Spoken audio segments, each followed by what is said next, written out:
pour la suite du DS d'entraînement du chapitre 4. On est à la page 3. À la page 3, vous avez, je vous le montre tout de suite, ici vous avez donc les différents programmes de calcul. Voilà, il va falloir les utiliser et les comprendre.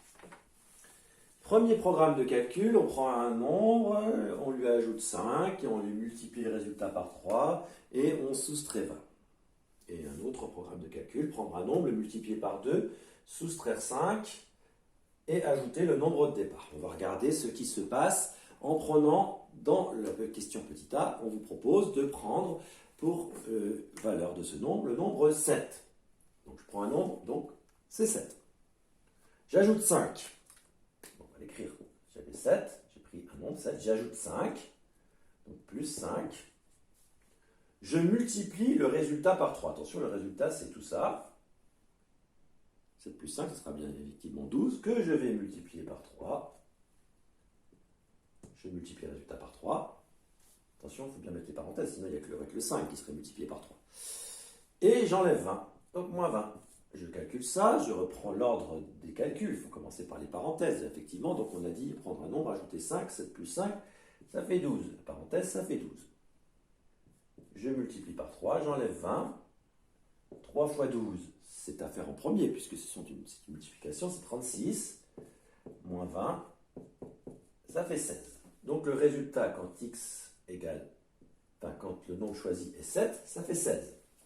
Voyons cet autre programme, toujours avec le nombre 7. Je change de couleur pour que vous voyez bien que ce n'est pas le même programme. Je prends celui-ci. Prendre un nombre, c'est 7.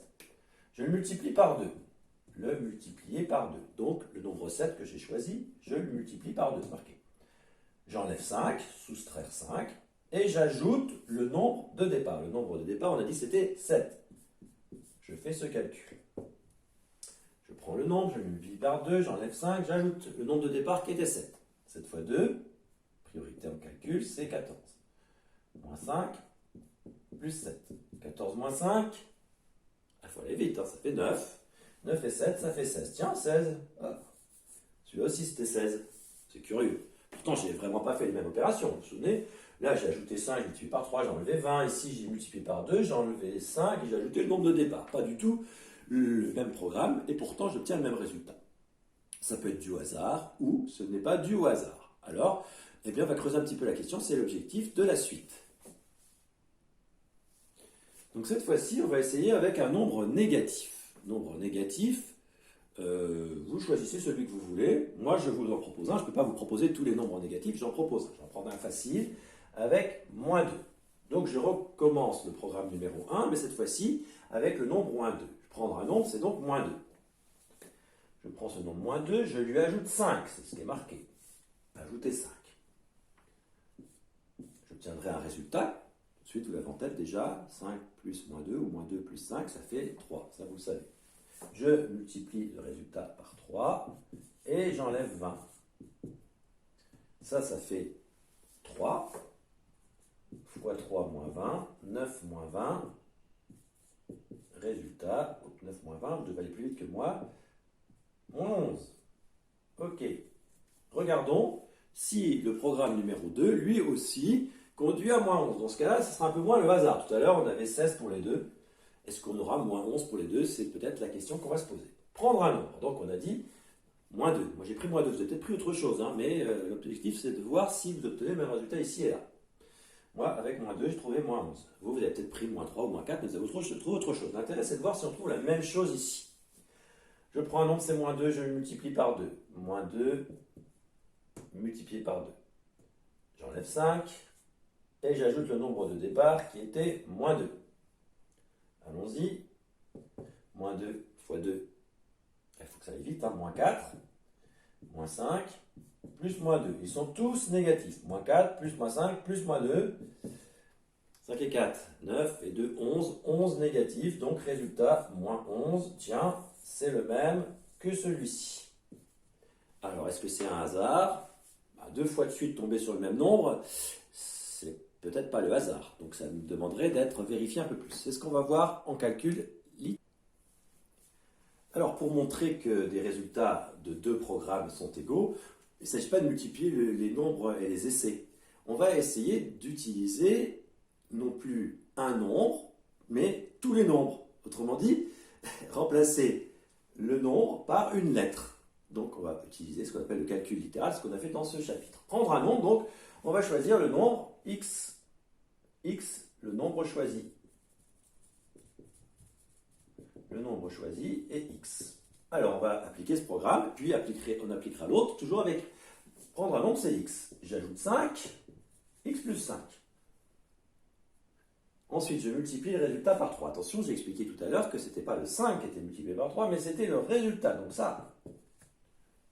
Et ensuite, je soustrais 20, moins 20. Arrivé là, j'ai une belle formule que je vais pouvoir simplifier. Je regarde aussi de l'autre côté quelle est la formule qu'on peut obtenir, et après on verra comment on simplifie ces formules.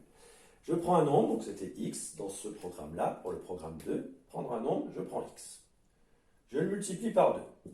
Fois 2, je soustrais 5, moins 5, et j'ajoute le nombre choisi au départ. Le nombre choisi au départ, cette fois-ci, on a dit que c'était x. Donc j'ajoute x. Voilà.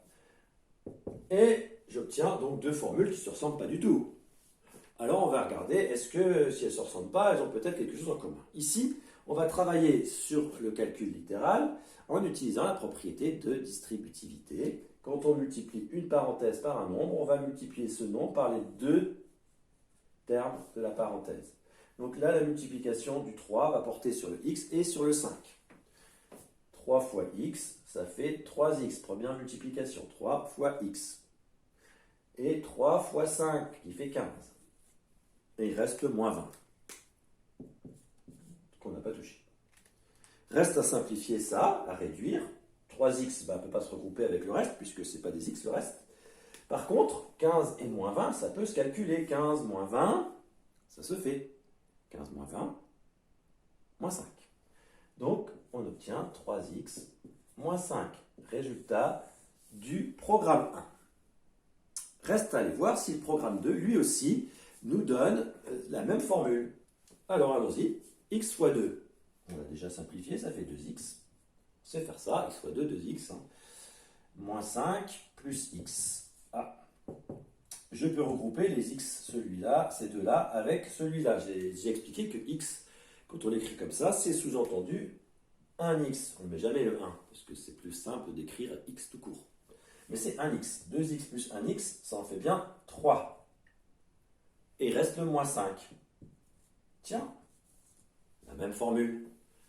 Eh bien, les deux programmes-là, bien que différents, donneront toujours 3x moins 5. Je pourrais écrire un dernier programme, prendre un nombre, x, le multiplier par 3, enlever 5, et j'obtiendrai un troisième programme, plus simple que le premier, plus simple que le deuxième, et qui fait exactement le même travail.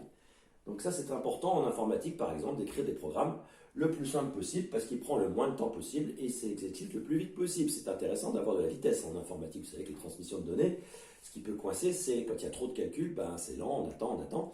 Par contre, ici, multiplier par 3, enlever 5, ça donne plus vite le résultat que de faire ça ou que de faire ça. Mais en fait, au bout du compte, il s'agit de 3 programmes, celui-ci, multiplié par 3 et enlever 5, qui sont équivalents. Voilà, c'est l'objectif du calcul littéral, c'est de pouvoir prouver que des formules sont équivalentes. Eh bien, on va voir comment on retient tout ça.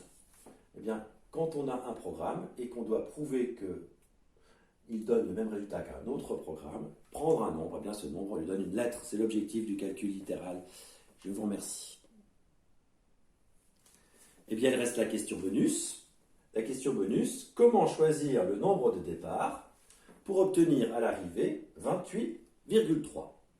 Donc je fais tout ça et à la fin, le résultat fait 28,3. Ou bien je fais tout ça et le résultat à la fin est 28,3. Alors je peux essayer très longtemps, plein de valeurs, mais ça risque d'être très très long. On a vu qu'on avait fait un programme simplifié pour tout ça. Vous vous souvenez, tout à l'heure, on avait simplifié ce programme et on avait obtenu, après simplification, ce programme devenait 3x moins 5. Autrement dit, je prends un nombre, je le multiplie par 3, j'enlève 5 et ça donne le même résultat que ces deux programmes. Je sais donc que 3x moins 5 va me donner 28,3. Et je cherche quel nombre. Il faut mettre ici. La question c'est celui-là. Il vaut combien? pour que le résultat fasse 28,3. Ben, je me rends compte que en enlevant 5, ça fait 28,3. Ça veut dire que si j'ajoute 5 à ce nombre-là, je trouverai combien valent 3x.